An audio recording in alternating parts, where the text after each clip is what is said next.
बेटा thank you roll call. Himanshu, Sagar Yadav, Garima,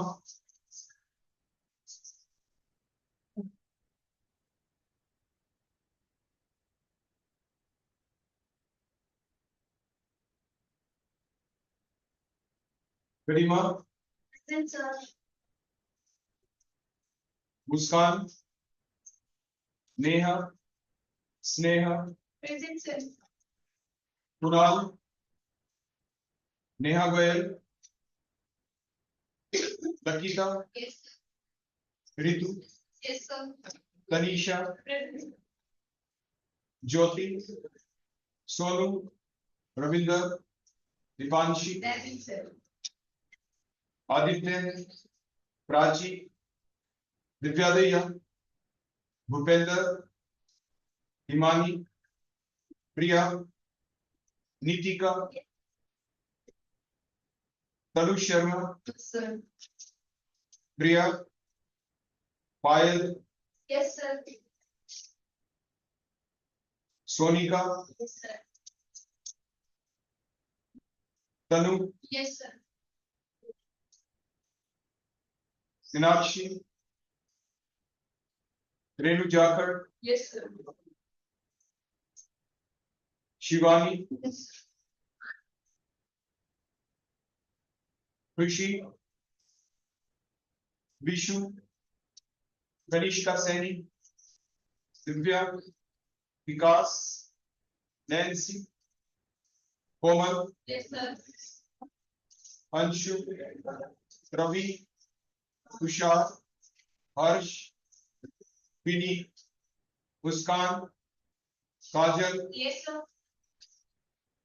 Manisha, Mayank, Harsh, Gaurav, Seema, Piyush Chawda, Preeti, Nikhil,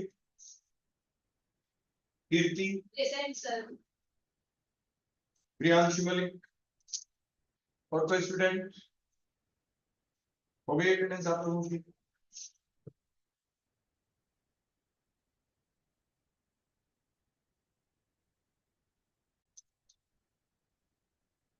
Hello everyone, myself Kajal. I am a student of BSc Chemistry Honours third year. Today I am going to give a presentation on topic drugs. सबसे पहले समझेंगे कि drugs क्या होते हैं। Drugs आपके ऐसे compound होते हैं जिनका मॉलिक्यूलर 100 से 500 AMU के बीच में होता है, जिनको हम यूज कर सकते हैं या करते हैं, नहीं करते in the prevention and the curing of disease. Simple जो ड्रग्स होते हैं वो दो तरीके से काम आते हैं, एक होते हैं मेडिसिन और एक होते हैं पॉइजन। जब हम ड्रग्स को स्मॉल अमाउंट में लेते हैं विद डॉक्टर प्रिस्क्रिप्शन, देन जब ड्रग्स एज अ मेडिसिन के रूप में काम करते हैं, और जब हम ड्रग्स को एट अ लार्ज अमाउंट लेते हैं विदाउट द डॉक्टर प्रिस्क्रिप्शन, तब जो मेडिसिन जब जो ड्रग्स होते हैं वो एज एन पॉइजन के रूप में काम आते हैं। जो भी हम मेडिसिन यूज करते हैं इनकी मेन क्या कैरेक्टरिस्टिक्स होती है, पहली कि उनके मिनिमम साइड इफेक्ट होते हैं, वो बहुत ही एफिशिएंट होंगे और नॉन टॉक्सिक नेचर होता है। आज जो मैं आपको पहला ड्रग्स कराने वाली हूँ जिसका नाम है ब्रूफीन।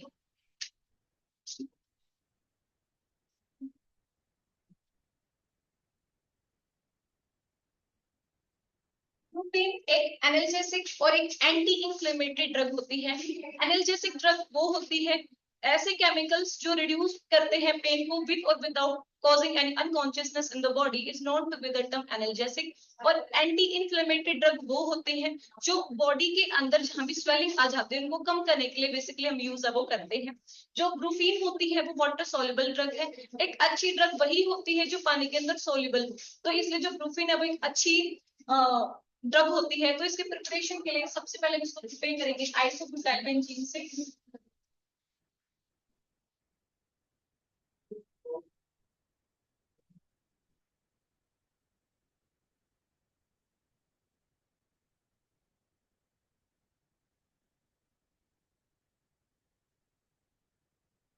आइसोब्यूटाइल बेंजीन, इसमें सबसे पहले हम क्या करेंगे, इसका एसिटाइलेशन करते हैं with the help of acetic anhydride.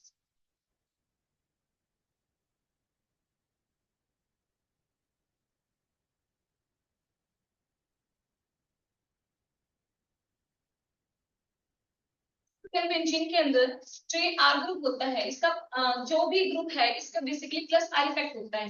Plus are effect क्या करेगा, जो इलेक्ट्रॉन डेंसिटी है वो बेसिकली ऑर्थो और पैरा पोजीशन पे इंक्रीज कर देगा। हमारे पास है एसिटिक एनहाइड्राइड। एसिटिक एनहाइड्राइड जो ऑक्सीजन है it acquire partial negative charge और कार्बन पे आता है पार्शियल पॉजिटिव चार्ज। तो पहले वैसे हमेशा बोलते हैं कि पाई बॉन्ड जो वीक बॉन्ड होता है पहले वो टूटता है, तो इलेक्ट्रॉन का शिफ्ट इधर होगा। लेकिन सिग्नल क्या देते हैं कि भी एक बार मतलब जब बी इलेक्ट्रॉन ऑक्सीजन के पास जाएगा तो बैक शिफ्टिंग होगी और जो बॉन्ड है वो पहले कार्बन और ऑक्सीजन का टूटेगा इधर से। अब इधर क्या जनरेट हो गया, इधर एक इलेक्ट्रोफाइल जनरेट हो गया है। और हमने देखा कि भी इलेक्ट्रोफाइल क्या होते हैं, वो स्पीसीज होते हैं जिनको इलेक्ट्रॉन्स की जरूरत होती है। अब आइसोब्यूटाइल बेंजीन के अंदर ऑर्थो पे इलेक्ट्रॉन डेंसिटी ज्यादा है और पैरा पे इलेक्ट्रॉन डेंसिटी ज्यादा है।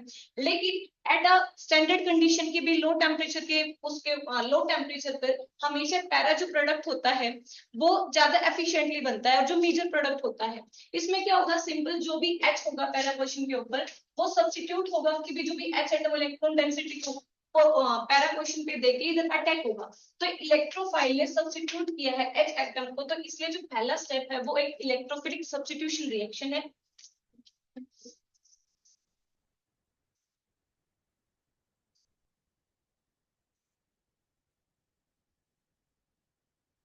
इधर किसका अटैक हो जाएगा, एक एसिटाइल ग्रुप बेसिकली ऐड आ जाएगा और ये एसिड ग्रुप हमने लगा दिया।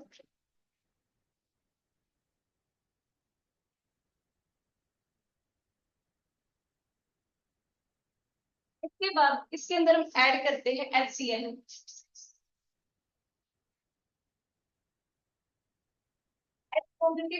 HCl के अंदर दो पार्ट होते हैं, एक होता है इलेक्ट्रोफिलिक पार्ट और एक होता है न्यूक्लियोफिलिक पार्ट।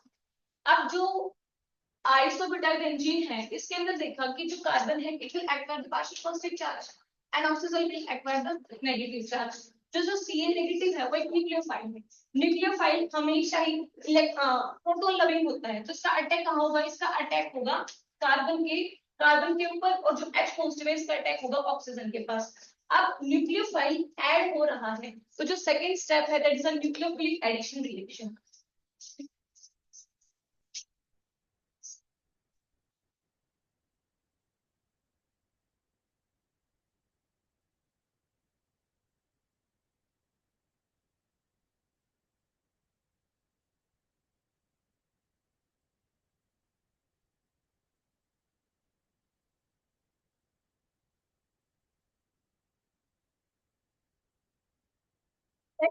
और ये हमारा प्रोडक्ट आ गया। अब नेक्स्ट स्टेप में क्या होगा, सबसे पहले हम क्या करेंगे, HI रेड फॉस्फोरस ऐड करेंगे जो रिडक्शन का काम करेगा, जो भी OH ग्रुप है इसको रिड्यूस कर देगा, हटा देगा। और सेकंड स्टेप में क्या करेंगे, इसकी हाइड्रोलिसिस कर देंगे। हाइड्रोलिसिस जो CN ग्रुप है हाइड्रोलिसिस के ऊपर वो कन्वर्ट हो जाएगा COOH में और फाइनल जो प्रोडक्ट मिलेगा वो मिलेगा हमें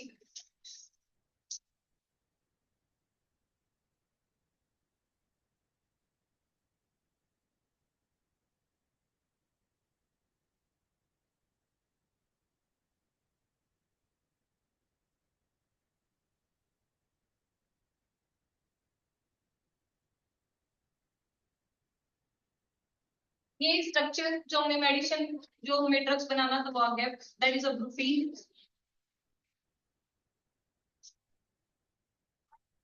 कोई किसी बच्चे को कोई डाउट, कोई क्वेश्चन कहीं पे कोई आपको दिख रहा हो कि यहाँ पे कोई यानी गलती है किसी स्ट्रक्चर के अंदर, कोई स्टेप, कोई रिएजेंट के बारे में कुछ पूछना हो कि ऐसा क्यों हुआ, कोई भी डाउट कहीं पे दिख रहा है कि यहाँ पे ये करेक्शन हो जानी चाहिए।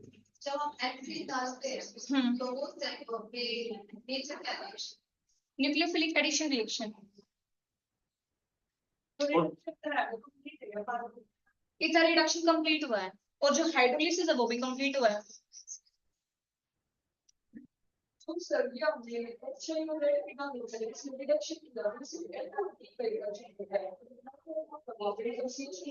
एक चीज का आप हमेशा ध्यान रखें, हम रिएक्शन के दौरान लिख देते हैं अक्सर, जैसे कोई रिएजेंट हमने लिख दिया, लेकिन हमेशा ही अपनी मोल कॉन्सेप्ट को ध्यान रखना पड़ता है। मतलब हम हमेशा कैलकुलेटेड अमाउंट में डालते हैं, फिर प्रेफरेंस हो जाती है। मान लीजिए आपने कोई रिड्यूसिंग एजेंट डाल दिया, वो रिड्यूसिंग एजेंट क्या कर सकता है, उस रिएक्शन को और भी फर्दर ले जा सकता है। मान लीजिए जैसे अभी आप पूछ रहे थे यहाँ पे कि ये पार्शियल करेगा या कंप्लीट, मान लीजिए आपने ऐसा रिएजेंट ले दिया जो कि कंप्लीट रिडक्शन कर सकता है, तो उस दौरान आप करते क्या, आपको बड़े ही ध्यान से दूसरे रिएजेंट के द्वारा जो कंप्लीट रिडक्शन कर सकता है उसको भी आप यूटिलाइज करवा के पार्शियल रिडक्शन तक पहुंचा सकते हैं, क्योंकि रिएक्शन को पहले रोकना है। उसको लेस अमाउंट में, मींस मोल्स की जो है ना, मोल मोल मोल जो आप कॉन्सेप्ट है जिसको जो आप यूज करते हैं, तो इस तरीके से आपको लेना पड़ता है, लेकिन उसके दौरान प्रिकॉशन बहुत ज्यादा रखनी पड़ती है। इसलिए प्रेफर क्या किया जाता है, ऐसे ना रिएजेंट को लेके हम ऐसा ही ले लेते हैं जो पार्शियल रिडक्शन ही करता हो।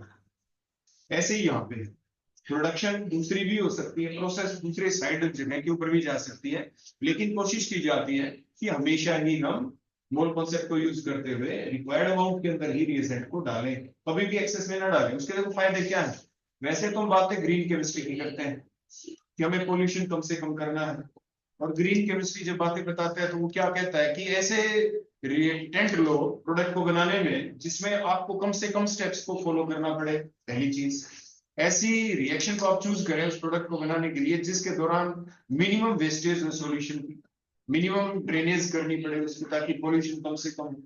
यानी ये रूल्स है बेसिक आपकी ग्रीन केमिस्ट्री के प्रिंसिपल्स। तो हम उसी रिएक्शन को अच्छा मानते हैं जो हमारी ग्रीन केमिस्ट्री के पोस्टुलेट्स को मान लें। तो किधर से क्या चल रही थी आपकी रिएक्शन? नहीं, इधर से ये स्टेप बेटा कहाँ से आई? ये चाहिए वाली तो यहाँ इधर से आई थी ठीक। और फिर इसका रिडक्शन कराया था जिसमें अल्कोहल रिड्यूस हो गया था इधर से कैलकुलेटेड अमाउंट में डाल। अब अभी है ना, मान लीजिए अगर हम बेटा ये बताओ कि अगर हम Yes. यहाँ पे ऐसे कर देते जो आपके कीटोनिक ग्रुप था उसमें पहले अगर हम HI रेड फास्फोरस डाल देते तो फिर क्या हो जाता? सिंपल रिडक्शन का काम करेगा सर, जो कीटोन है वो अल्कोहल में कन्वर्ट हो जाएगा। बेटा अगर HI रेड फास्फोरस अगर हम पहले डाल देते वहां पे तो कीटोनिक ग्रुप के अंदर Yes. तो क्या होता?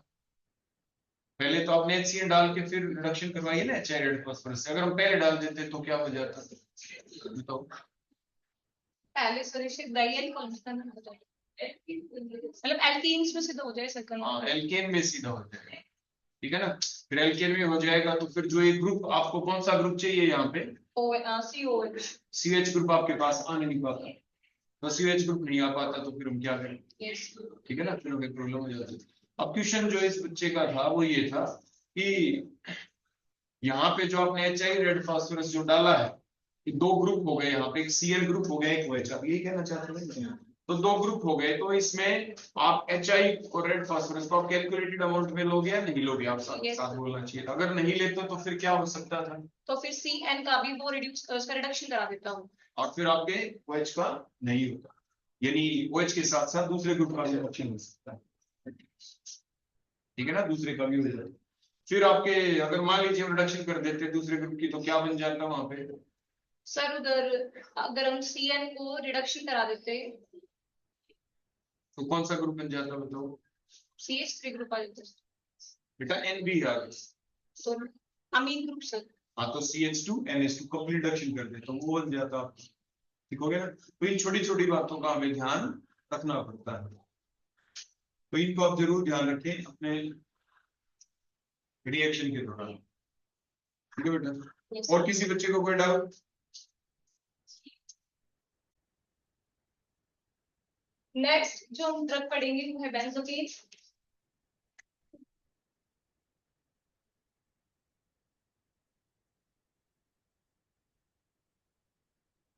बेंजोकेन एक एनेस्थेटिक ड्रग होती है। एनेस्थेटिक ड्रग्स वो केमिकल्स होते हैं जो हमारी बॉडी के अंदर अनकॉन्शियसनेस प्रोड्यूस करते हैं। ये पूरी बॉडी के अंदर भी कर सकते हैं या फिर जिस पार्ट में मेरी रिक्वायरमेंट है उसके अंदर भी बेसिकली कर सकते हैं। जो बेंजोकेन उसको कैसे प्रिपेयर करेंगे वो बताते हैं आपको। इसको प्रिपेयर करने के लिए सबसे पहले हम लेंगे पैरा नाइट्रोटोलुवीन।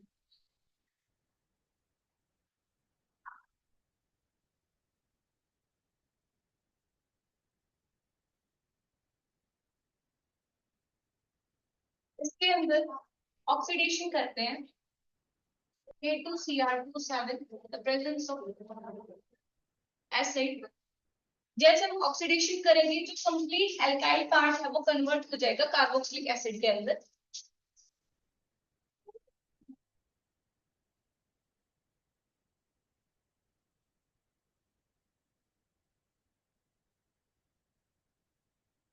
इसके बाद हम करेंगे इसकी एस्टरिफिकेशन।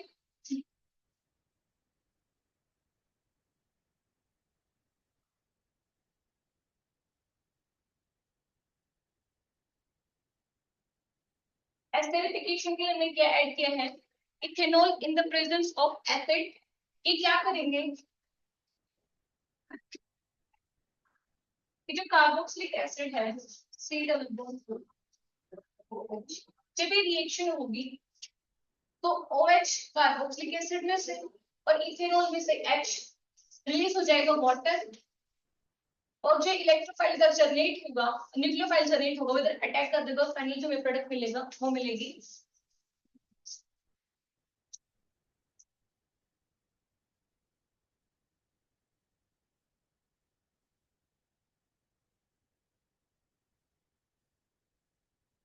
एसिड ग्रुप आ गया है। अब हमें क्या चाहिए, NO2 ग्रुप है, इसका रिडक्शन करा देंगे और हमें इनिल मिल जाएगा। रिडक्शन के लिए हम क्या ऐड करेंगे इसके अंदर, एसिड, HCl और फाइनली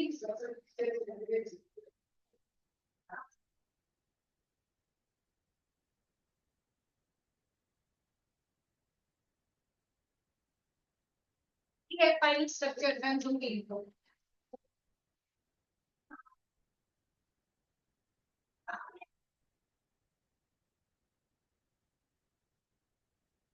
किसी को कुछ पूछना हो? बेटा ये स्ट्रक्चर अच्छे से मिलेगी, इसको दोबारा में नीचे दोबारा एरो को छोटा कर लो।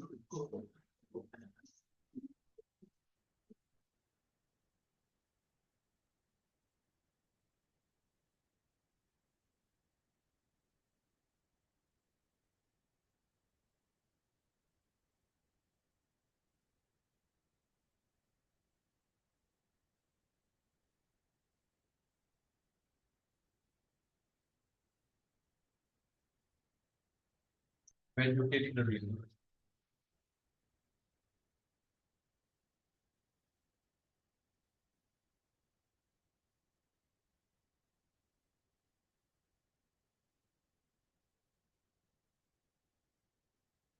किसी बच्चे को कोई डाउट कुछ पूछना हो। फर्स्ट स्टेप कौन सी है बेटा, क्या हुआ है उसके दौरान? Oxidation sir.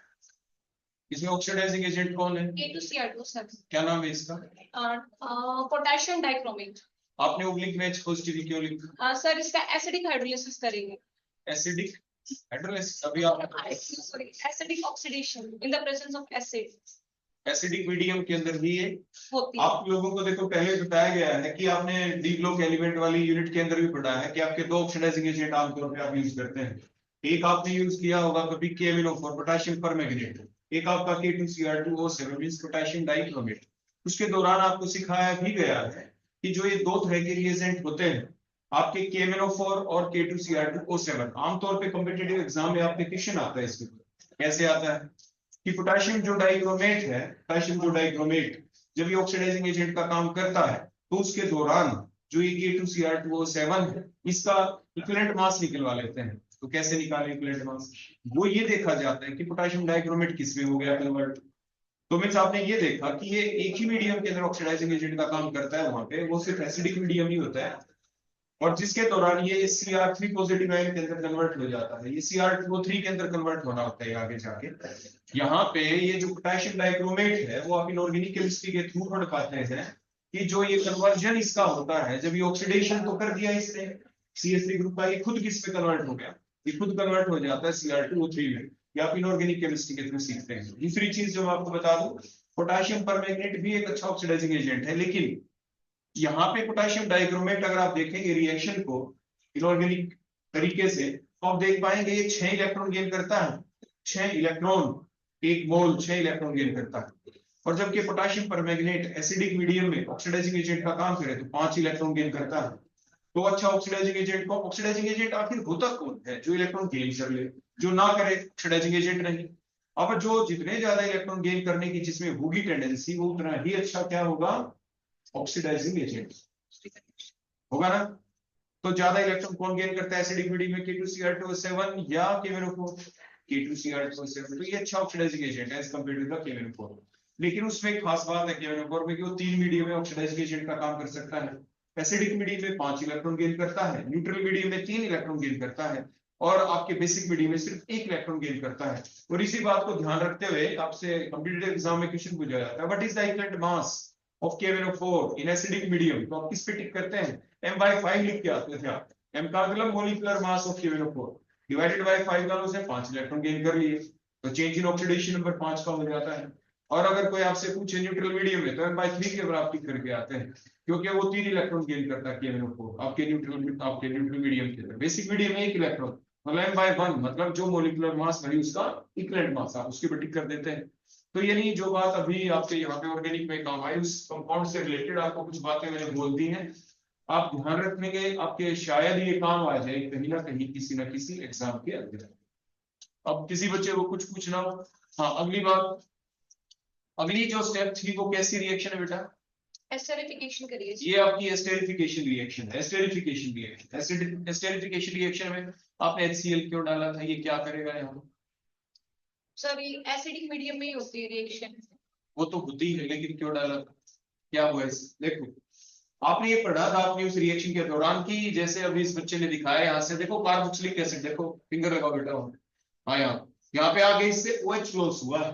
देखो जो OH होता है ना, वो एक बहुत ही ज्यादा अच्छा गुड लिविंग ग्रुप नहीं, उसको अच्छा लिविंग ग्रुप बनाना पड़ेगा। कैसे बनेगा, आप बेटा ऐसे करो, जो OH वाले ऑक्सीजन उसके ऊपर 2 लोन पेयर दिखाए, ऑक्सीजन के पास 2 लोन पेयर होते हैं ना। अब ये जो 2 लोन पेयर हैं, ये जो H पॉजिटिव है ना बेटा, ये सबसे पहले HCl वाले H को देते हुए दिखाओ लोन पेयर, ये सर हाँ ये देते हुए दिखाओ H, इसके ऊपर H पॉजिटिव लिख दो और ये Cl है, ठीक है बेटा। ऐसा होने से क्या होगा, जो OH ग्रुप है वो OH नहीं रहा, अगर एसिडिक मीडियम है कभी तो ऐसा होगा ना, तो OH नहीं रहा, ऑक्सीजन की प्रोटोनेशन हो गई, अब OH2 बन गया, ऑक्सीजन मोर इलेक्ट्रोनेगेटिव हो गया, मोर इलेक्ट्रोनेगेटिव होने की वजह से वो जल्दी से पीछे से इलेक्ट्रॉन छीन लेगा ना इलेक्ट्रॉन, तो छीनने से वो जो कार्बन है, देखो कार्बोनिल वाला कार्बन, उसके ऊपर स्लाइड पॉजिटिव चार्ज दिखाना बेटा। अब जो इसके ऊपर अभी तक फिलहाल स्लाइड पॉजिटिव चार्ज था, वाटर लॉस हो जाएगा वहां से, मैंने बताया, और कार्बन के ऊपर पॉजिटिव चार्ज आने की वजह से अब उसको इलेक्ट्रॉन चाहिए, उसको इलेक्ट्रॉन देगा कौन, अब जो ये C2H5OH वाला ऑक्सीजन के ऊपर लोन पेयर, अब ये ऑक्सीजन अपने लोन पेयर उस उधर देते हुए दिखाओ उस कार्बन के, अब ये उधर दे देगा।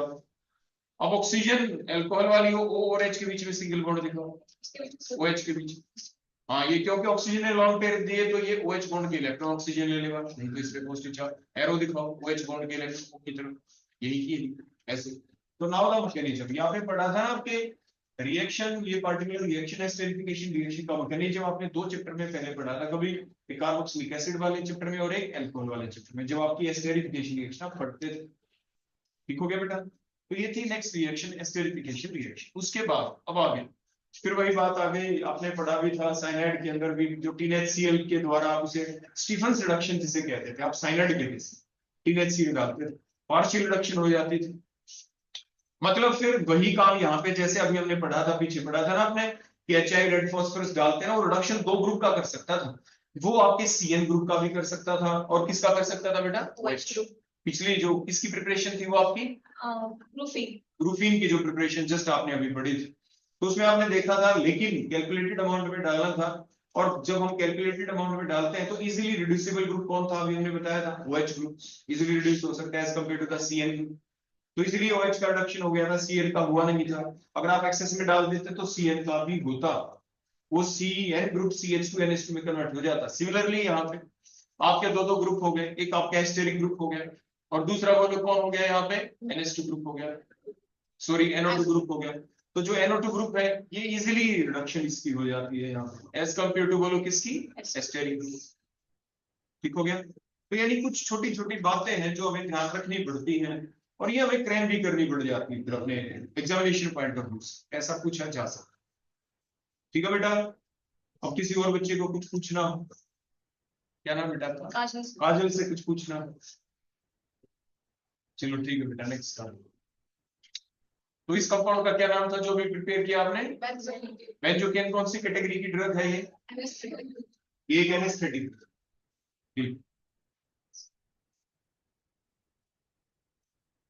कैसी एनेस्थेटिक ड्रग है? लोकल या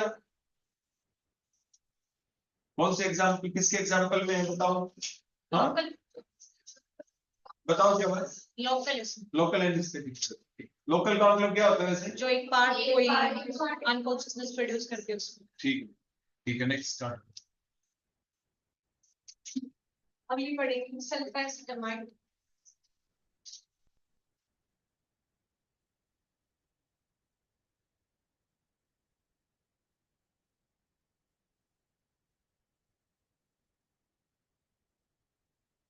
नेक्स्ट ड्रग है सल्फेटामाइड। इसका जो दूसरा नाम है इसको बेसिकली बोलते क्या है, ये आते हैं ethyl ester benzene sulphonic acid sulphonamide. इसके प्रिपरेशन कैसे करते हैं?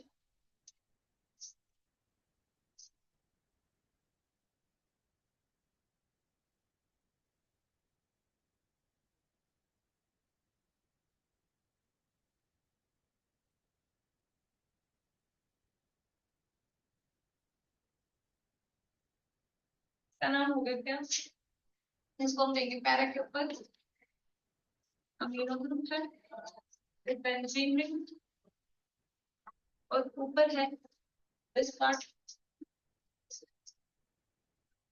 सल्फा, और उसके ऊपर लगा हुआ है NH2 अमाइड। इसमें सबसे पहले हम क्या करते हैं, सबसे पहले इसके अंदर एसिडाइलेशन करते हैं। जब एसिडिक एनहाइड्राइड ये एसिडिक एसिड से कर सकते हैं। इधर लेंगे 2 मोल एसिडिक एनहाइड्राइड के, नाइट्रोजन है इसके पे लोन पेयर है, इधर भी लोन पेयर है। आगे ये क्या करेगी, इसकी तरह क्या करेगी, लोन पेयर है, इधर हमने देखा कि इसके ऊपर पार्शियल नेगेटिव चार्ज, ये पार्शियल पॉजिटिव। इधर बॉन्ड टूटेगा, पहले कार्बन ऑक्सीजन का बॉन्ड, इधर एक इलेक्ट्रोफाइल जनरेट हो गया। इलेक्ट्रोफाइल को किसकी जरूरत होती है, इलेक्ट्रॉन की जरूरत होती है। अब इलेक्ट्रॉन नाइट्रोजन के पास है, अगर नाइट्रोजन सीधे इसको दे देगा तो इसके ऊपर पॉजिटिव चार्ज आ जाएगी, इसकी इलेक्ट्रिकल न्यूट्रलिटी नहीं हो पाएगी। तो इसलिए सबसे पहले क्या करता है, सबसे पहले अपने इलेक्ट्रॉन्स है जो NH बॉन्ड से अपने इलेक्ट्रॉन लेगा, मतलब इलेक्ट्रॉन ले लेगा और फिर डोनेट करेगा। सेम जो ऊपर वाला NH2 ग्रुप है वो भी ये करेगा कि पहले जो बॉन्ड के इलेक्ट्रॉन है वो अपनी तरफ लेगा, नेगेटिव 2 मोल होंगे तो दूसरा भी इसी पे अटैक करेगा, दूसरे पे एटम पे अटैक करेगा और सिर्फ एसिडाइल ग्रुप को ऐड कर देगा, और फाइनल कंपाउंड क्या बनेगा,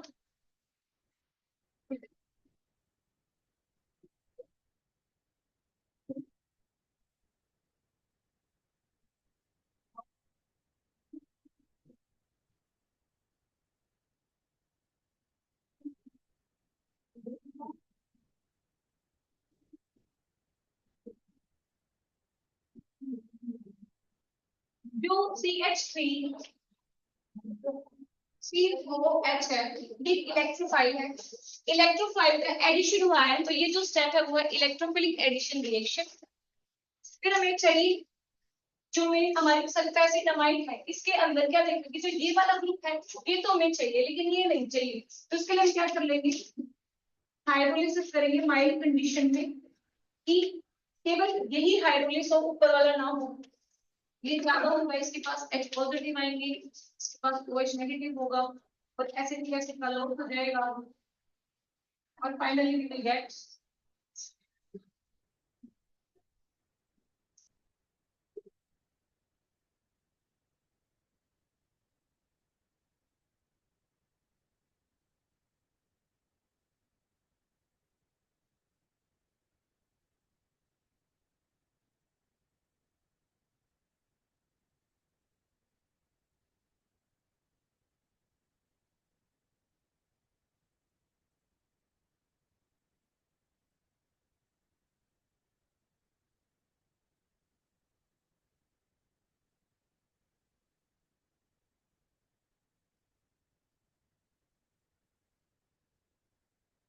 ये तो आपने अटैच कर दिया, तो वो एरो के ऊपर वो क्या लिख दिया आपने कोड? ये वाला सर, ये बताया है कि भी इधर से इलेक्ट्रोफाइल ही जनरेट होगा और ये अटैक करेगा, तो उसको अलग से दिखा दिया।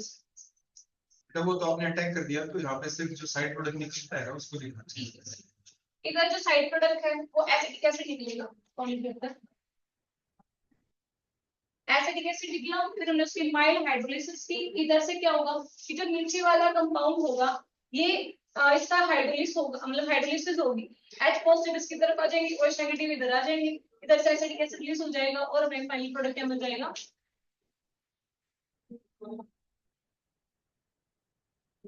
ये है, इसको मिक्स चाहिए सल्फर, अपने ऊपर लिख ही रखा है नाम। Yes sulphur एसिटम।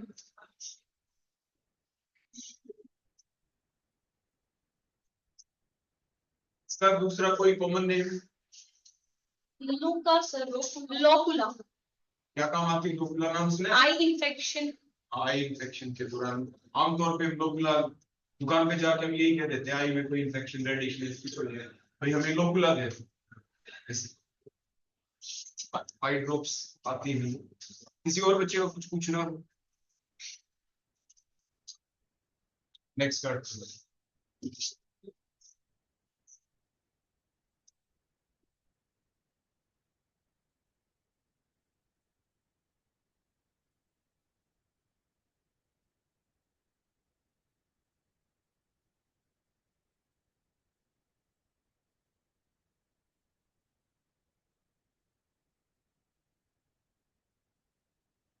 नेक्स्ट जो ड्रग है वो है मेटाप्रिसोल।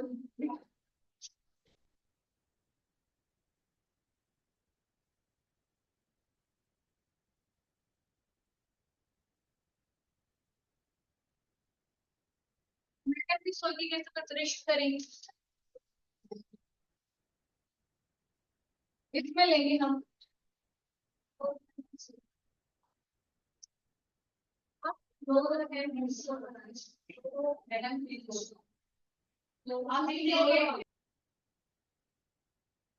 बनाएंगे वो है क्लोरोमेटाक्रिसोल। इसके लिए हम लेंगे मेटाक्रिसोल,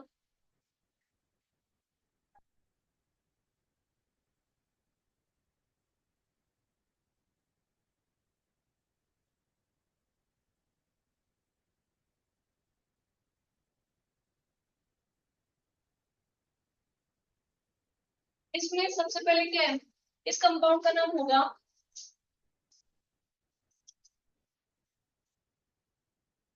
मेटा के ऊपर मिथाइल ग्रुप लगा हुआ है, एम मिथाइल फिनोल इसको बोल सकते हैं, या मेटाक्रिसोल इसका नाम है। इसमें सबसे पहले क्या होगा कि जो दोनों ही ग्रुप है CH3 और OH, इनका प्लस इफेक्ट होता है, प्लस इफेक्ट। लेकिन OH एक फंक्शनल ग्रुप है, जो प्राइमरी फंक्शनल ग्रुप होता है इसका इफेक्ट ज्यादा होगा एज कम्पेयर टू CH3।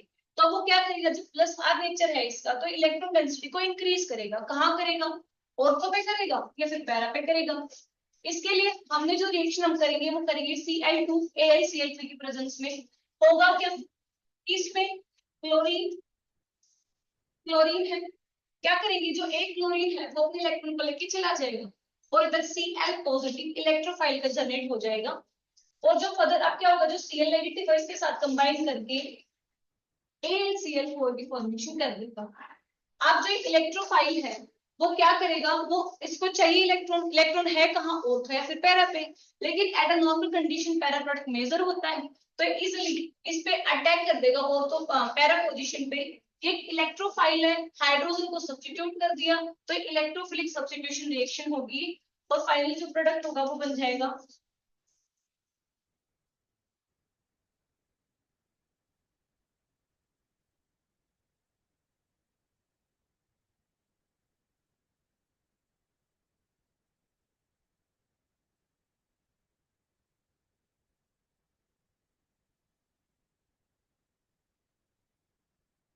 कोई क्वेश्चन? क्वेश्चन बेटा ये है कि अब ये बताओ कि जो ये दो ग्रुप लगे हुए थे ना CH3 और OH, सर। वहीं पे OH क्यों लगा? मतलब सॉरी वो Cl वहां पे क्यों लगा? क्योंकि सर OH है वो एक फंक्शनल ग्रुप है, इसकी CH3 भी एक फंक्शनल ग्रुप है, एक ग्रुप है। OH की रिएक्टिविटी ज्यादा होती है sir as compare to C। OH की क्या ज्यादा है? मतलब OH का प्लस आर इफेक्ट ज्यादा होगा रेजोनेंस में, तो क्योंकि इसके पास जो ऑक्सीजन है इसके पास लोन पेयर है, जो लोन पेयर को इजी रिंग में डोनेट कर देगा और इलेक्ट्रॉन डेंसिटी को इंक्रीज कर देगा ऑर्थो पैरा में, लेकिन ऐसा CH3 के पास नहीं होता। अच्छा एक चीज बताओ, अब पोजीशन है ना अलग अलग है। देखो हम आपको एक नंबरिंग करनी सिखाते हैं, नंबरिंग आप लिखना OH वाले वो कार्बन जिसके ऊपर OH अटैच है उसको नंबर 1 लिख के, ठीक है।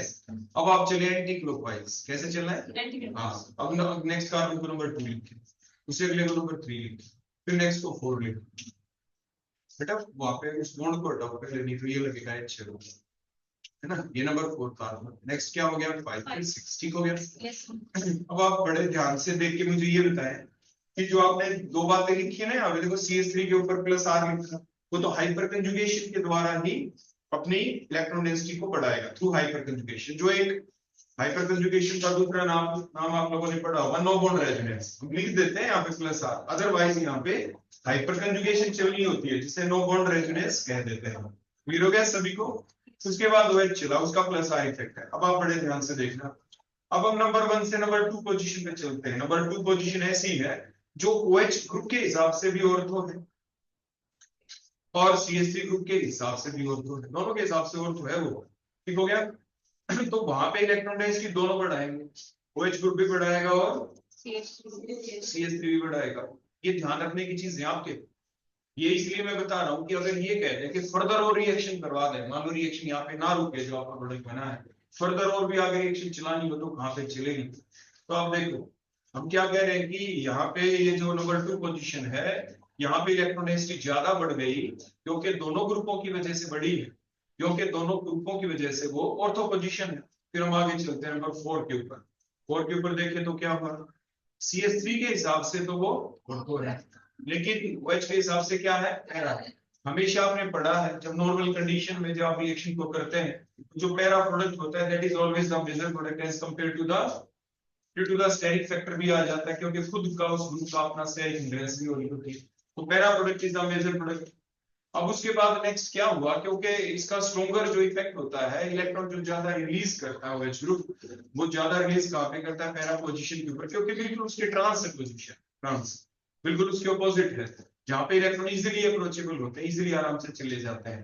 तो इसीलिए आपके जो इलेक्ट्रोफाइल जब अटैक करता है तो ज्यादा उसकी जो पॉसिबिलिटी भी होती है, स्टेरिक हिंड्रेंस भी जहाँ पे कम से कम मिलती है।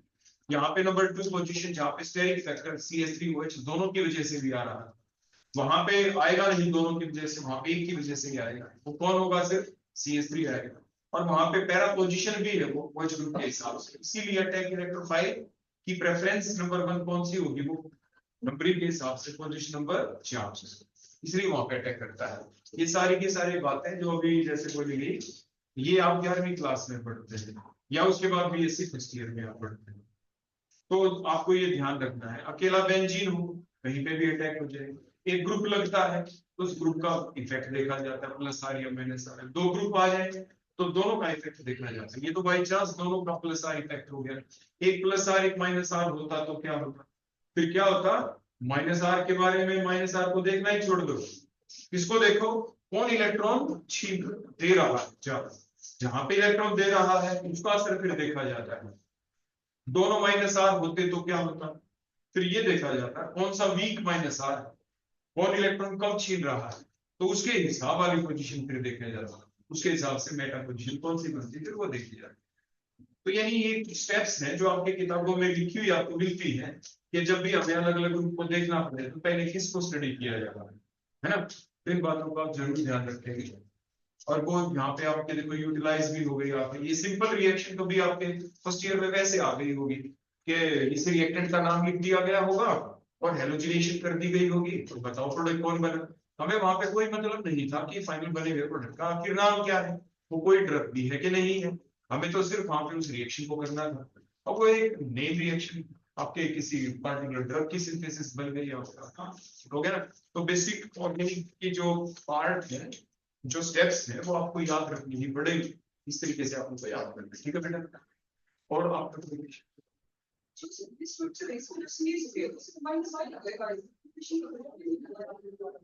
देखो मैंने क्या बताया, बेटा लिखना कार्बन नंबर 3 के ऊपर आप उसकी हाइब्रिडाइजेशन लिख देंगे। क्या कार्बन नंबर 3, कार्बन नंबर 3 की बेटा कार्बन नंबर 3 क्या है, कार्बन नंबर 3 बेंजीन वाला कार्बन नंबर 3 की हाइब्रिडाइजेशन क्या है, बताओ बेटा सभी, sp2 है। हो गई पहली कंडीशन पूरी। हाइपर कंजुगेशन प्रोसेस चलने के लिए कंडीशन क्या थी कि we have the requirement that there is a carbon atom having the hybridization sp2, हो गई पूरी।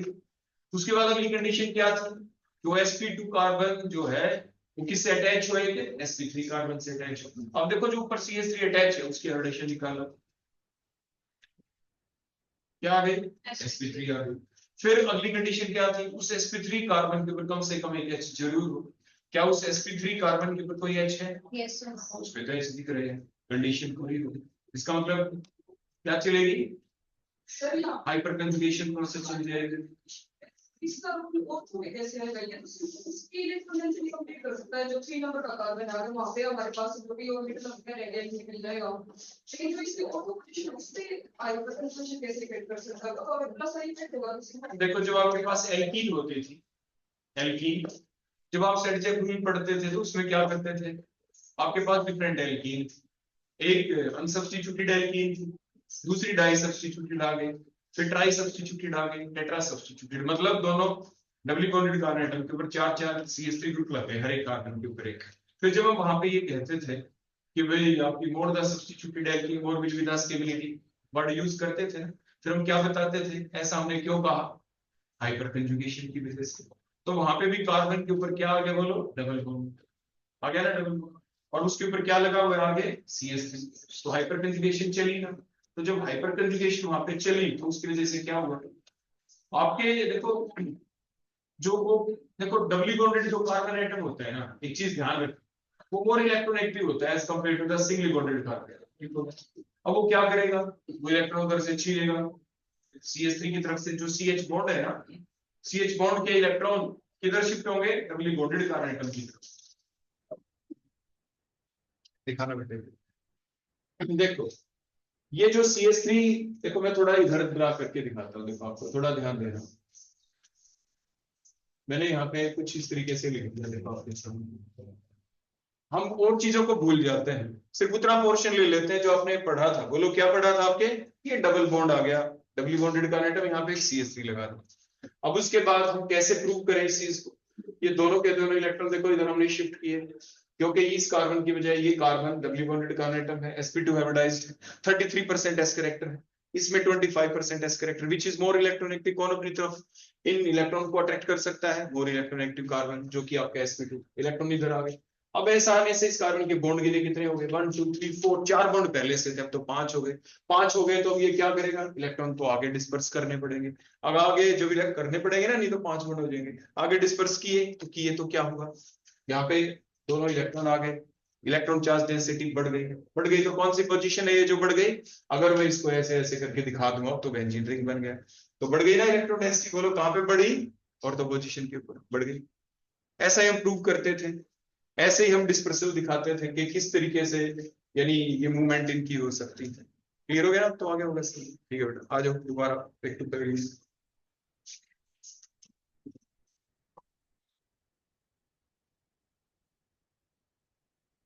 अब किसी और बच्चे को कोई डाउट यहाँ पे पूछना हो, ठीक है बेटा, अब साफ कर।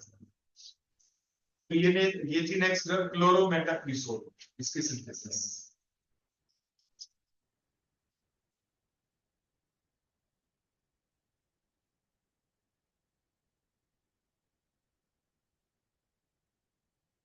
नेक्स्ट बेटा,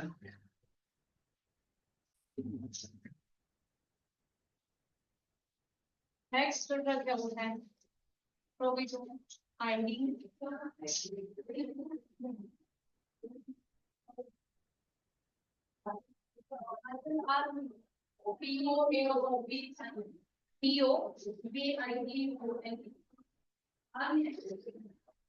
POBI, हाँ बस ठीक, प्रोविजन आयोडीन। इसका जो जर्नल नेम है वो है बीटाडीन, जो जनरली हम यूज करते हैं कि जब भी चोट लग जाती है तब बीटाडीन का यूज हम करेंगे। बीटाडीन जो पॉविडोन आयोडीन है वो एक वाटर सोल्यूबल ड्रग है। वाटर सोल्यूबल ड्रग अच्छी ड्रग है क्योंकि ये कोई साइड इफेक्ट दिखाएगी नहीं हमारी बॉडी के अंदर। इसका कैसे इसको प्रिपेयर करते हैं, इसको प्रिपेयर करने के लिए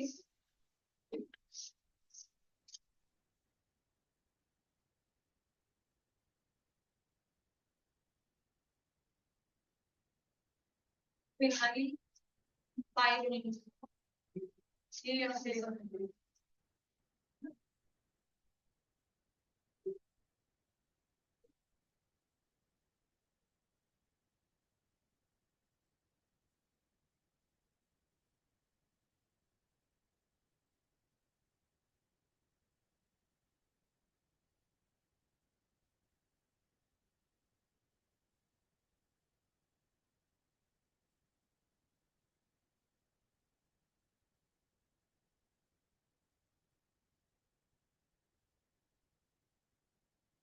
इसका क्या नाम होगा? ये ग्रुप है विनाइल। विनाइल जी है पायरोल रिंग और इसके ऊपर क्या लगा कीटोन ग्रुप। कहाँ पे? पहले वाले।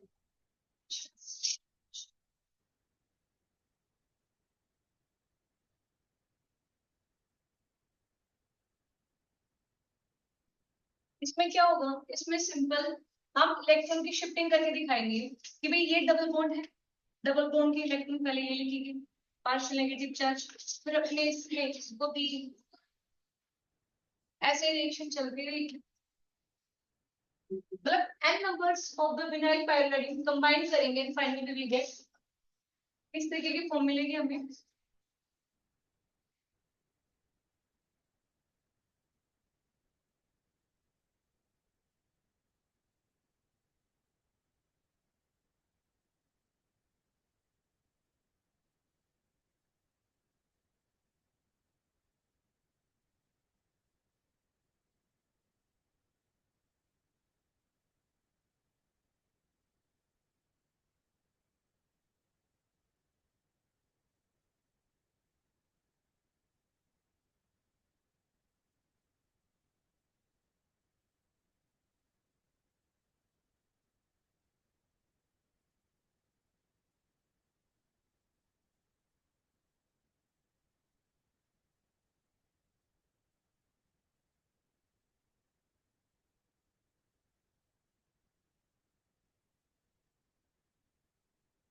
देखो इतनी मतलब आपस में कंबाइन करके n नंबर्स की चेन बन जाएगी। फिर इसमें हम क्या ऐड करते हैं, इसमें हम ऐड करेंगे HI I की प्रेजेंस में क्या होगा, इधर से H पॉजिटिव और I3 नेगेटिव बनेंगे। अब जो इसके स्ट्रक्चर है इसके अंदर एक कीटोनिक ग्रुप है, कीटोनिक ग्रुप के अंदर क्या होगा, ये पार्शियल पॉजिटिव पार्शियल नेगेटिव और हमारे पास क्या है इधर H पॉजिटिव और I नेगेटिव। तो जो O नेगेटिव है ये जो मतलब जो H पॉजिटिव होगा वो सिंपल O नेगेटिव तरफ इंटरेक्शन शो करेगा और जो प्रोडक्ट है वो ऐसा बनेगा हमारे पास कुछ। बेटा ज्यादा नीचे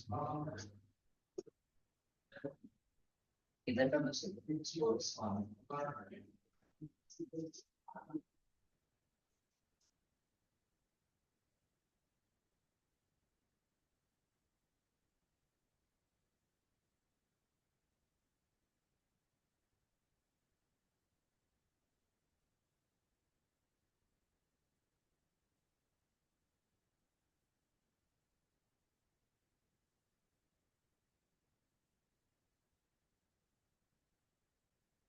से ऊपर डालो तो स्पेस निकल जाएगा, इसको ऊपर की तरफ से निकाल।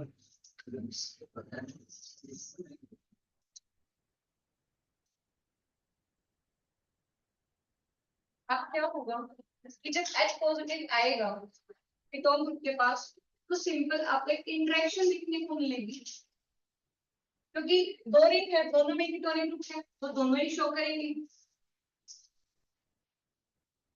तो इस तरीके के आपको कुछ स्ट्रक्चर्स देखने को ये मिलेंगे। क्या लगा रही बताओ, वो कहाँ लगा रही ऐसे वो थोड़ी ना होते हैं, इसको पीछे देखो सी डबल बॉन्ड वो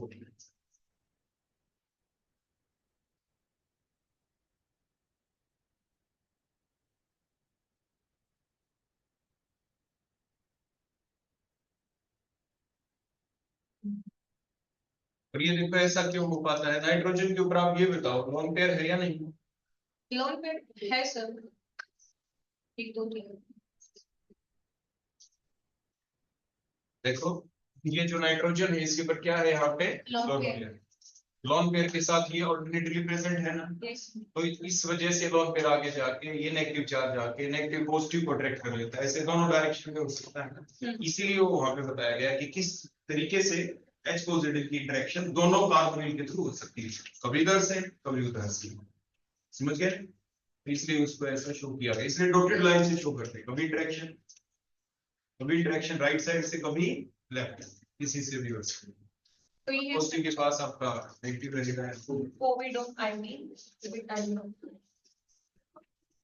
क्योंकि 2 मोल अगर आपके पास है इस चीज के, HI और I2 यूज किया था ना आपने, Yes, HI sir, और I I, do। तो H पॉजिटिव वहां यूज होने से I नेगेटिव निकल गया और I3 नेगेटिव, काउंटर आयन की फॉर्म में वहां पे साथ बना रहेगा। तो देखो ये रिएक्शन आपको वैसे सी लग रही है दिखने में स्टार्ट में, जैसे आपने इथीन लेके पॉलीथीन बना दिया था, पॉलीमेरिक टाइप की रिएक्शन है। और देखो शुरू में अगर बेंजीन, देखो ये पेंटागन जो स्ट्रक्चर होती है, इस पेंटागन में अगर सिर्फ यहाँ पे N होता, NH लगा होता और बीच में डबल बॉन्ड भी होते, तो आपने पढ़ा था पायरोल टाइप की स्ट्रक्चर आपने पढ़ रखी है। पायरोल के अगर डबल बॉन्डों की रिडक्शन हम करते हैं, पायरोलिडीन कह देते हैं, उसे क्या कह देते हैं? पायरोलिडीन। और फ्यूरान के केस में आपने देखा होगा, आपने इंटरसाइक्लिक जब पढ़ा था, जो पेंटागन स्ट्रक्चर में एक ऑक्सीजन लगाते हैं और 2 डबल बॉन्ड भी हो इसके अल्टरनेटिवली, तो आप उसे फ्यूरान कहते हैं। जब उनकी आप रिडक्शन कर देते थे ना, तो उसे आप THF कहते थे, टेट्राहाइड्रोफ्यूरान, जो ऐसे कई बार आप यूज भी करते हैं सॉल्वेंट काफी रिएक्शंस के अंदर। तो यानी ये रिड्यूस्ड फॉर्म थी पायरोल की, और पायरोल की रिड्यूस्ड फॉर्म पायरोलिडीन कहलाई, कार्बोनिल ग्रुप भी आ गया, तो क्या कह दिया गया इसको? पायरोलिडोन, ऑन ग्रुप आने की वजह से, कीटोनिक ग्रुप आने की वजह से, और विनाइल ग्रुप साथ लगा दिया, इसलिए आप इसको कह देते थे विनाइल पायरोलिडोन, ऐसा उसको कह देते। ठीक हो गया? और फिर आपका ये फाइनली प्रोडक्ट बन गया है। ठीक है बेटा, नेक्स्ट।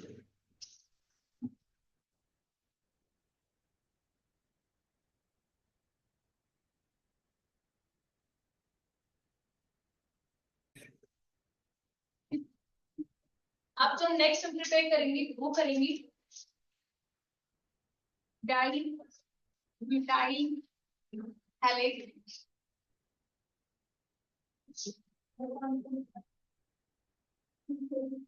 ये एंटी इंसेक्ट हम सिंपल एक ड्रग है जो क्या करती है कि जितने भी इंसेक्ट्स होते हैं उनको खत्म करने के लिए, मतलब जो भी पैदावार होती है मान लो कि तो हम यूज करते हैं, तो इसका बेसिकली यूज हम कर सकते हैं। इसको कैसे प्रिपेयर करते हैं? इसकी प्रिपरेशन के लिए हम लेते हैं थैलिक एसिड। थैलिक एसिड में क्या होगा कि दोनों पोजीशन के ऊपर क्या लगा होगा? Carboxylic acid. इसके अंदर हम ऐड करते हैं 2 मोल ब्यूटेनॉल के।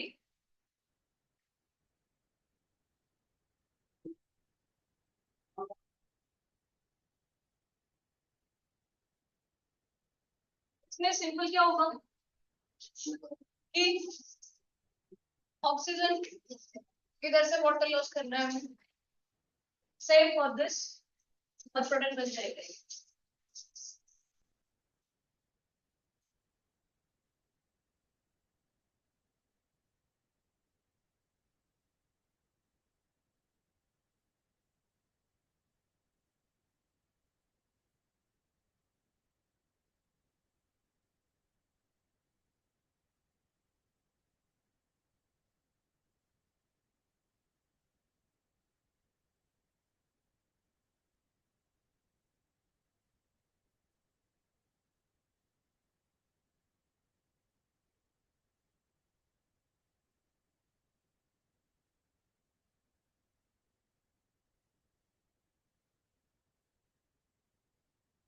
कौन सी रिएक्शन है आपकी?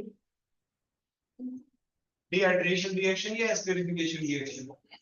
एस्टरिफिकेशन रिएक्शन भी और डिहाइड्रेशन रिएक्शन भी, क्योंकि इसमें वाटर लॉस भी होता ही है, इसलिए एस्टरिफिकेशन रिएक्शन, एस्टरिफिकेशन तो रहेगी है, क्योंकि ईस्टर बन गए, वाटर लॉस हुआ, इसलिए डिहाइड्रेशन। ये तो एक सिंपल सी रिएक्शन थी। अब बेटा नेक्स्ट,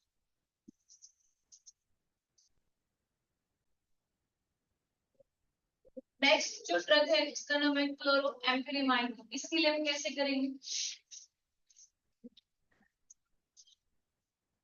4 क्लोरो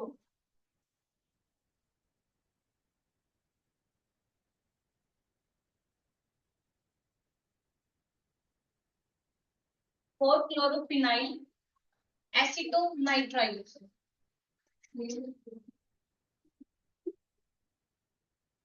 ये है हमारा पहला रिएजेंट।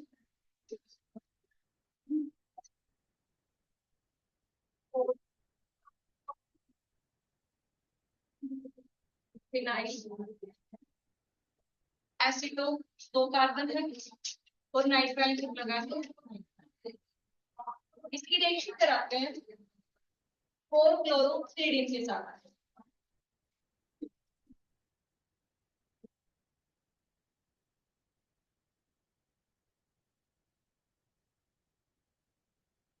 क्लोरो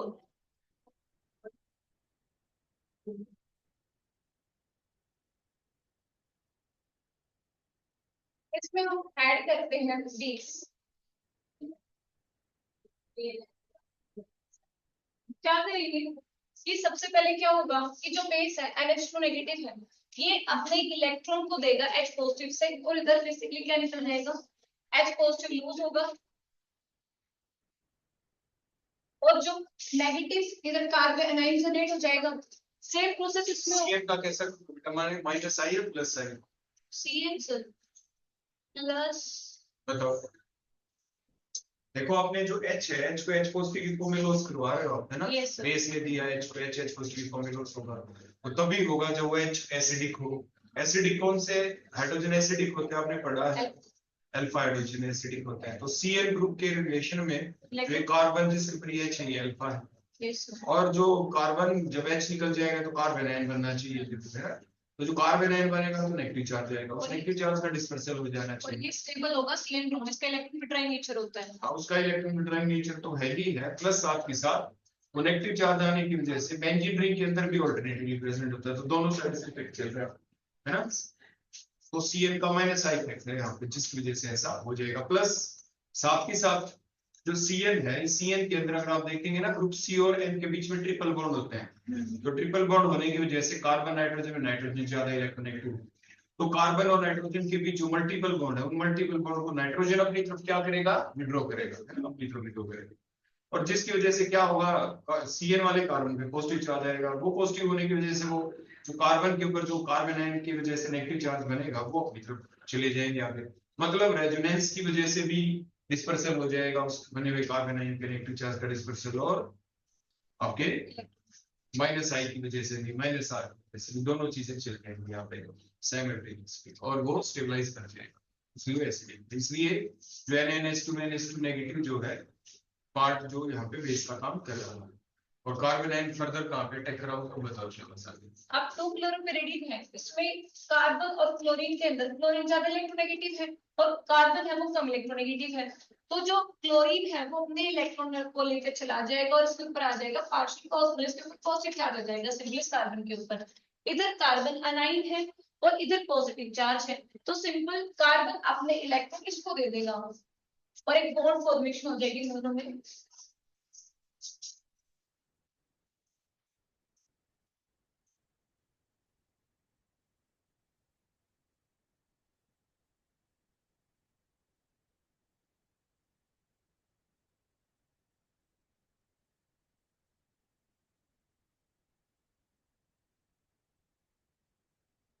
इस तरीके से बॉन्ड फॉर्मेशन होगी। अब दोबारा से क्या करेंगे,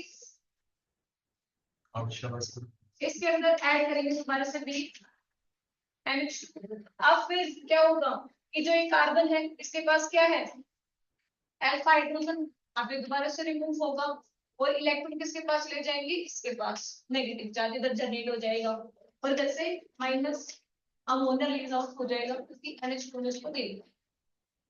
अब क्या होगा, अब ये कार्बन अनाइन इधर बन चुका है। अब हमें एक ऐसे कंपाउंड की जरूरत है जो इसको ले ले, वो लेगा, हम एक नया कंपाउंड इसके अंदर ऐड करेंगे।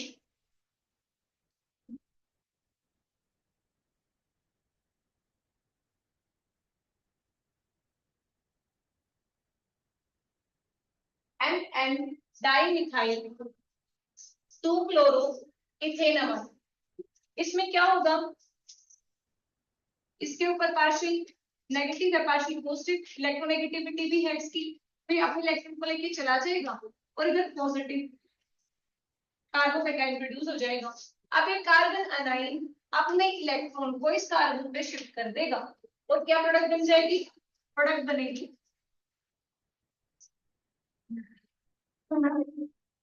ये अपनी क्या लिख दिया CS3 हाँ सर, ये सब CS और यहाँ पे slide slide constitution slide CL की स्लाइड नहीं और ये इलेक्ट्रोनेगेटिव चला जाएगा इस कार्बन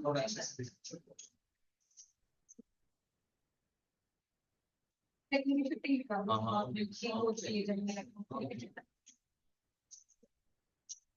अब क्या होगा, अभी सिंपल जो आपका कार्बन अनाइन होगा वो इस पे अटैक करेगा जो ये वाला कार्बन है और फाइनल जो प्रोडक्ट करेगी वो मिलेगी इस तरीके से आपको। नाम सब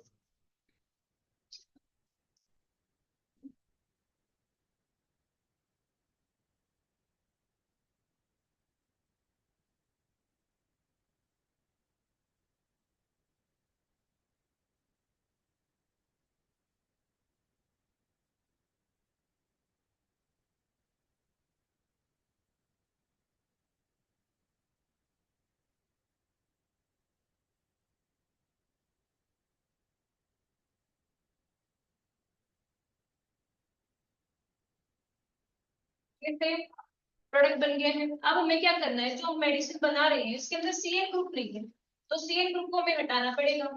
इसके लिए क्या करेंगे, पहले हम हाइड्रोलिसिस कर दें।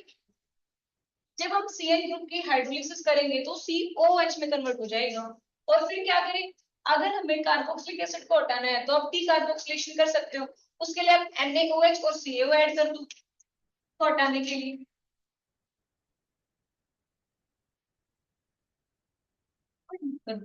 और फाइनल जो प्रोडक्ट होगा वो बन जाएगा हमारा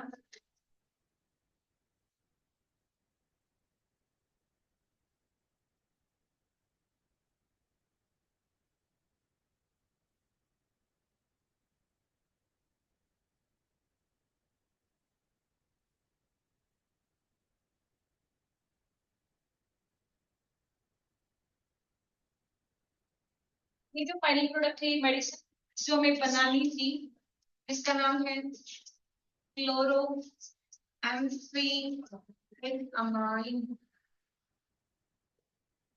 तो इस तरीके से इसको प्रिपेयर कर देते हैं। किसी बच्चे को कोई डाउट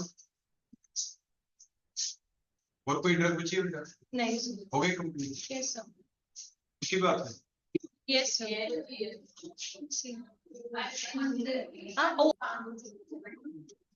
नेक्स्ट जो ड्रग है वो है अनडिस्लिनिक ड्रग।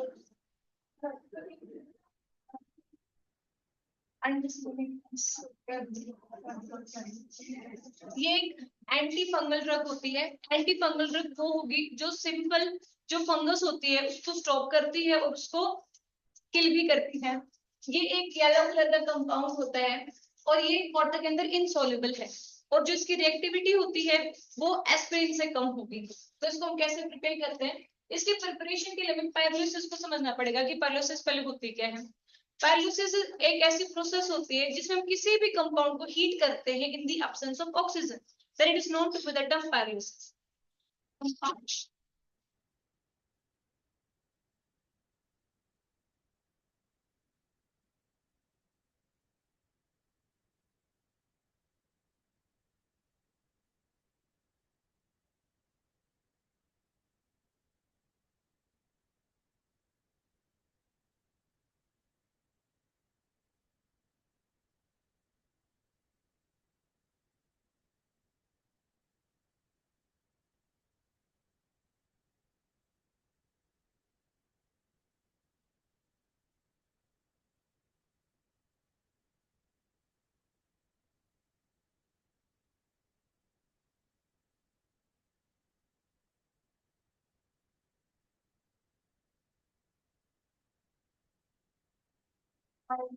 पानी पर जाएगा।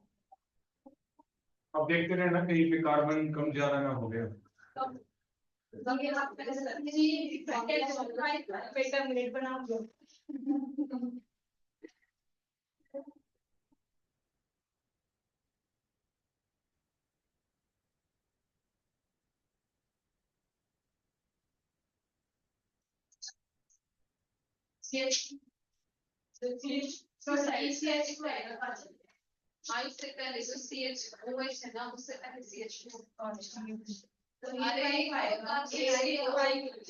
बेटा ये तो आपने ठीक लिख रखा था CH2H। एक मिनट रुक जाओ, मैं खुद देख रही हूँ। देखने दो पहले वो CH2 का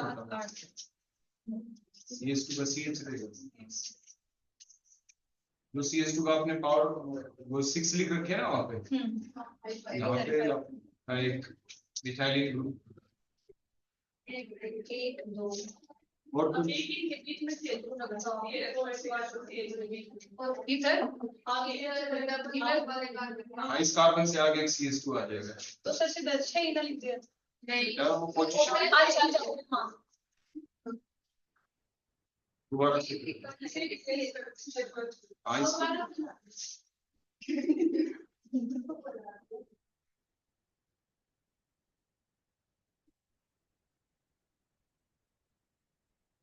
CH2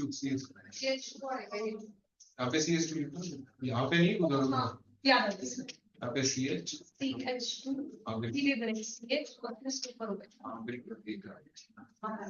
अब ठीक है उसको तो ये सिंपल प्रोसेस है जिससे हम अंडरस्टैंड ये CH प्रिपरेशन कर सकते हैं।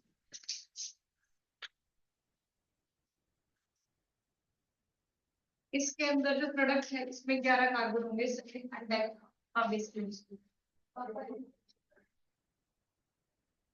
ठीक हो गया, यही था ना लास्ट, और भी कोई बाकी है? ठीक है। किसी बच्चे को अब तक जितनी भी ये रिएक्शन आज आपने देखी, कोई पीछे की रिएक्शन के बारे में कुछ पूछना हो, कोई बात नहीं पूछना किसी को? पूछना है तो मैं बता दूंगी। कौन सा आईपैक नेम पूछ रहे हो? आईपैक नेम बता दो दोनों। उसका तो लिख ही दिया है सर। IUPAC नेम पूछ रहे हैं दोनों की, आईपैक नेम बता दो काउंट करके। किधर से नंबरिंग होगी पहले, तो यही पूछना चाहते होगे आपने ना? सर सही होगी सर नेम नंबरिंग तो क्योंकि COH को पहले वो मिलेगा। बिल्कुल ठीक बात है। एक और तो आपको दिख ही रहे हैं टोटल काउंट करके। यस टोटल कार्बन कितने हो गए इसमें? सर इधर 9 है इधर भी 9 है, टोटल 18 हो गए। 18 कार्बन। इसमें कितने कार्बन? 11 सर। इसमें सिर्फ 11 है? Yes sir. तो 11 को क्या बोलते हो? अनडेक्ड के लिए यूज करते हैं। तो इसका आईपैक नेम लिखो फिर इसे करवा दो। अनडेक्ड कौन से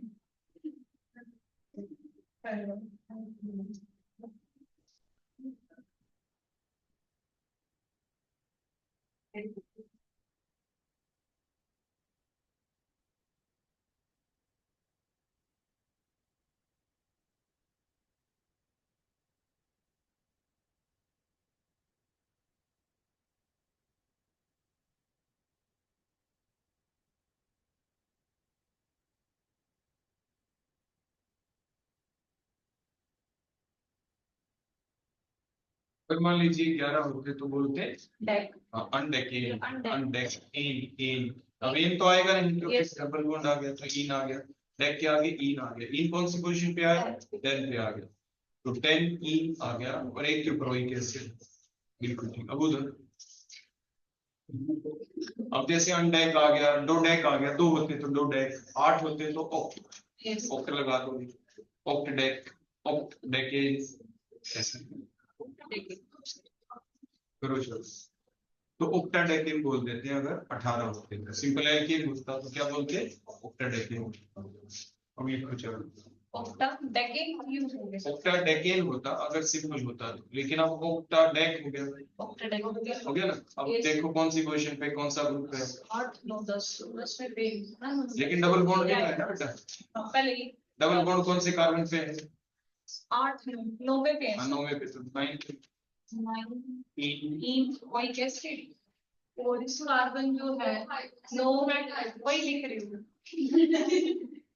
कॉपी 9 10 11 12 ठीक है 12 क्यों हाइड्रोक्सिल 12 और 6 18 ठीक है ना बेटा कोमा नहीं लगाते 12 के बाद हाइफन हाइफन 12 हाइड्रोक्सिल ऑक्टाडेकेट 9 हाइड्रोक्सिल नहीं बेटा हाइड्रोक्सी हाइड्रोक्सी एल हटाओ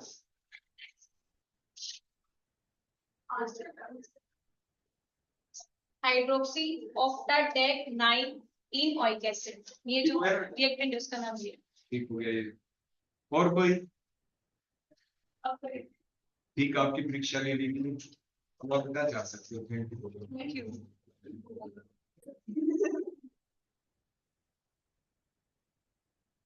क्या नाम बेटा काजल यस कितनी प्रिपरेशन बताई आपने लगातार 800 8 या 9 थी 8 थी 8 प्रिपरेशन थी तो उसके लिए आप सभी अपने अपने आप के लिए भी क्लैपिंग करेंगे ओके इतने योगदान सभी का होता है श्रोतागण भी होने जरूरी होते हैं जो आपने पूरा धैर्य रखा आप भी तो साथ के साथ याद कर रहे थे ना उन चीजों को आपको भी चीजें याद ट्रीटमेंट आप सभी ने बड़े अच्छे से इन चीजों को याद कर रखा है तो हमारी सारी ड्रग्स यहीं पे समाप्त होती है तो आज के लिए हमारा प्रोग्राम यहीं पे हम फिनिश करेंगे आज की क्लास यहीं पे फिनिश और कल जब आप आएंगे तो स्ट्रक्चर प्रॉपर्टी रिलेशनशिप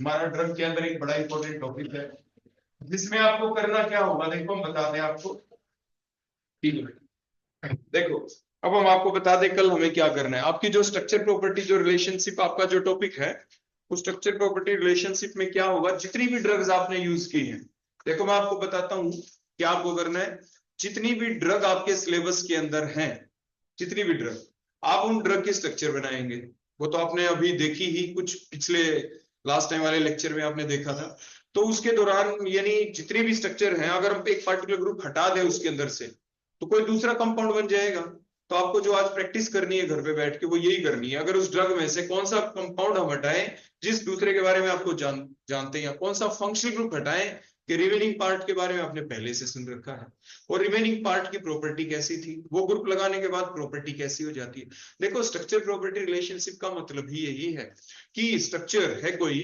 उसमें अगर हम थोड़ा सा भी कर दे चेंज तो उसकी प्रॉपर्टी में क्या दिखाना है हमें चेंज कोई पार्टिकुलर ड्रग है आपकी वो ड्रग वैसी नहीं रहेगी अब वो ड्रग का काम करिए क्या पता कोई दूसरा ग्रुप आप उसमें लगा दें तो क्या पता वो पॉइजन का काम कर जाती हो मीन्स इस तरीके से आप अपनी सारी की सारी ड्रग को बड़े अच्छे से ही एनालाइज करेंगे और एनालाइज करने के बाद उन्हीं ड्रग के अंदर से उस पर्टिकुलर ग्रुप को आप रिमूव करेंगे या कोई दूसरा ऐसा ग्रुप उसमें ऐड कर देंगे जिसकी वजह से उस ड्रग की हो सकता है रिएक्शन उस ड्रग के एक्ट करने की पावर बढ़ गई हो क्या पता उस ड्रग को जब हम लें तो उसकी जो रफ्तार है उसकी रिएक्टिविटी इंक्रीज हो गई हो रिएक्टिविटी दोनों तरीके से इंक्रीज हो सकती है पॉजिटिव वे में भी और नेगेटिव वे में भी अगर पॉजिटिव वे में हो जाए तो बहुत अच्छी बात है मान लीजिए किसी ड्रग को लेने से मान लीजिए आपके सिर दर्द हो गया उसको लेने से 15 मिनट के बाद आराम आता है क्या पता किसी दूसरी ड्रग को लेने के बाद एक ही सेकंड के अंदर आराम आ जाए 1 मिनट के अंदर आराम आ जाए है ना तो मीन्स ये हम रिएक्टिविटी की बात बता रहे हैं तो वही हमारी नेक्स्ट हेडिंग होगी जिस हेडिंग का नाम क्या होगा स्ट्रक्चर प्रॉपर्टी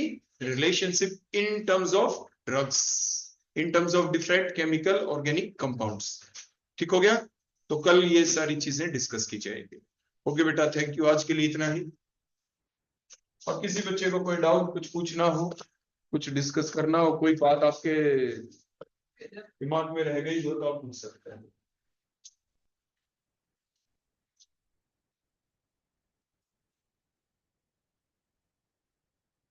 पूछना है बेटा किसी बच्चे को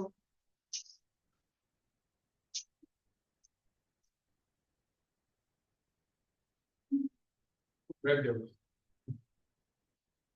अटेंडेंस तो नहीं बची बच्चे की हो गई थी ना सभी की अटेंडेंस ठीक है बेटा आज के लिए इतना ही फिर कल मिलते हैं अब आप जा सकते हैं